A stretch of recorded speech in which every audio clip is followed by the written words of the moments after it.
Andor was great, but everyone is so busy talking about how awesome it is that we aren't giving it honest critique. So I'm going to set aside what's great about it. There's 100 channels doing that right now already, and I'm going to accept the fact that people are going to hate me in the comments for doing it, but I'm going to dig into the things that I think Andor does poorly. Pretty poorly.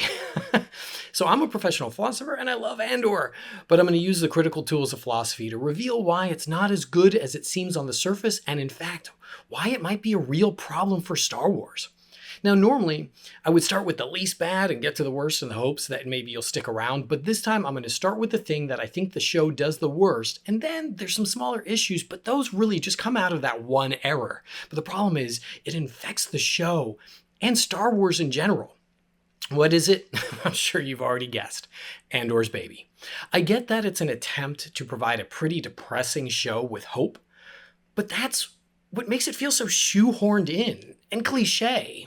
We've already seen it done with Hera and Kanan, and a form of it with Luke being the son of Vader, but worse, it doesn't fit the rest of the show well at all. Honestly, it comes across as appeasement to the super conservative, critical fan base that complains constantly about anything that doesn't fit their white male hero only worldview. What I mean is, they make him another divine hero. Look at why Bix says she abandons Andor in the first place. Because he's too special? There's something about him that the rebellion needs, a special fate in store confirmed by the Force-sensitive at Yavin. Firstly, that no longer matches the jaded and broken man we met at the beginning of Rogue One. And damn, why does every male hero need to be some divinely chosen messiah?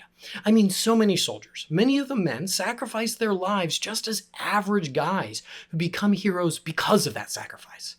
As soon as Andor becomes somehow anointed, it undermines the value of his sacrifice. Also, why doesn't Bix tell him she's pregnant?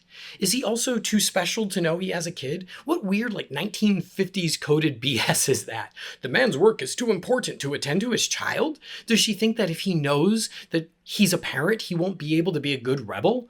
So not only does Bix make that decision for him about what kind of dad he's going to be, it seems to be saying that men can't know they have kids without it interfering with their galaxy-saving work. And why can't she continue to fight for the rebellion? Is it because she has a kid?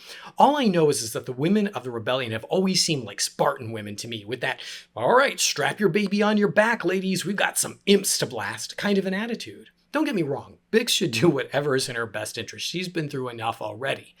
But I would rather have had the last scene of her with baby in one hand and building thermal detonators with the other. I mean, they have another 10 more years of this war ahead of them. This whole setup undermines Rogue One, and I think purposefully. Fans complained about there being a female lead in Rogue One, so not only does Andor give us the male lead, but it relegates his woman at the end to being an incubator for his legacy. The character Bix was already sexually assaulted in the show. She deserved better than being turned into a male ego-stroking broodmare at the end. And I know that's a bit too dark and real, but that's the truth. That's what the spirit of the show is. And I know that's a bit too dark and real, but that kind of truth is the spirit of the show. It's great at being dark and gritty and honest. And darkness doesn't fit super well into Star Wars. It's always been made to also appeal to kids. I wouldn't have my kids watch Andor. It's Star Wars for adults. Great. But if it caters to the 30, 40, 50-year-old audience by giving us what we want without challenging us as adults, it's not really doing anything as great as it seems. It's enabling us to feel smart and deep, like, oh, I'm such an angsty viewer. But what did we boomers have to sacrifice in our viewing? We got our male protagonist. We got to see his legacy live on in his baby coated as a son with his blue cloth swaddle. Heck, we even got the drawn-out kiss between two women that pretends to be queer support, but just acts as indulgence for the fanboys. You want to challenge us? Give us the two men kissing. Show Bix still struggling with drug use while raising a child during a war. Show Princess Leia having a fight with her father Bail, her last words to him angry before Alderaan is destroyed. Or at least don't pretend like the show is doing anything other than pandering to us. And that's what I realize. Andor is extremely well written, extremely well acted, extremely well shot pandering. It reeks of terror of angering fans. Example. Look at the fear of bringing back anyone for a cameo that's in the big canon. So much so that even when it makes sense, they don't do it. Seriously, where was Leia? Wasn't she a senator by the end of Andor? They're like 2 days away from her meeting Vader on the Tantive 4. How is Bail there the whole time, and this woman who's supposed to be essential to the rebellion and its politics nowhere to be seen in a show about the politics of the rebellion? I mean, I'm not asking for a cameo or some weird CG stuff. I'm just asking for connections that make sense, at least a reference to her. But honestly, I think they're so afraid of their fans' reactions at this point that they refuse to recast her, even when it makes sense. Finally, in addition to undermining the dark and tragic motif of the show and abusing Bix to do it, writing her as having Andor's baby undermines how much work Star Wars has done to empower young women. Leia's bikini notwithstanding, girls of the 80s grew up not just wanting to be rescued, but to grab a blaster and make a difference. But now, well, Star Wars has a whole new message for them.